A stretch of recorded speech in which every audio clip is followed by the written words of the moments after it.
อ้อยเล็กซ่านสิบกว่าผมแรงสร้างใหญ่ได้บัดนี้เนาะ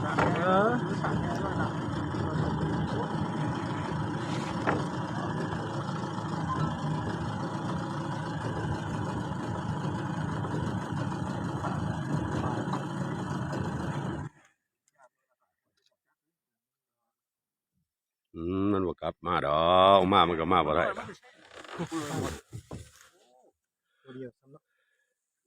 บักง่าเดียวแหละเนาะ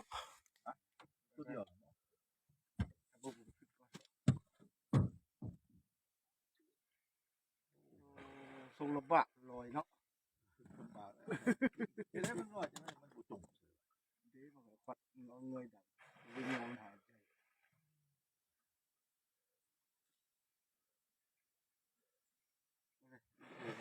ใจ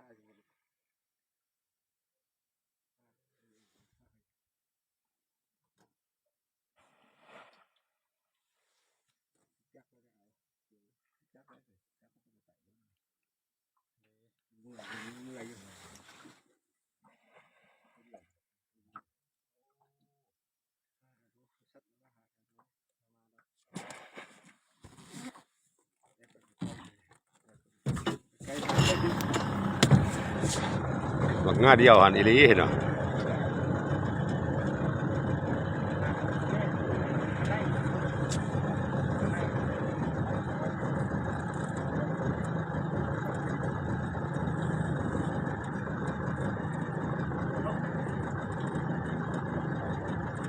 เมื่อยแห้งบ่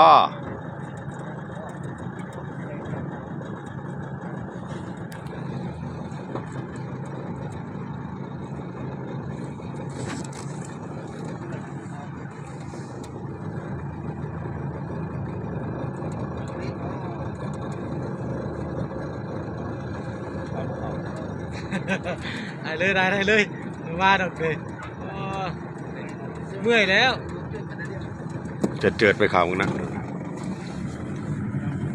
มันจะตอบแสงขนาดมันบ่จะแก่งออกไปข่าวมึงนั่นใช่เอามามันจะแก่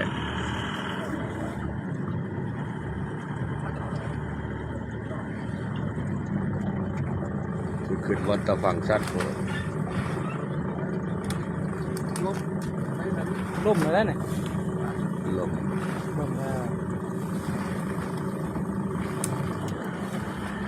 ล่มไม่ขึ้นมาได้เลยขึ้นเนี่ย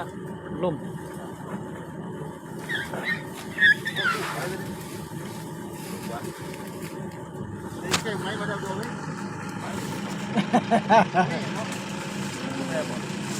โอ้มาตัวเดียวเลย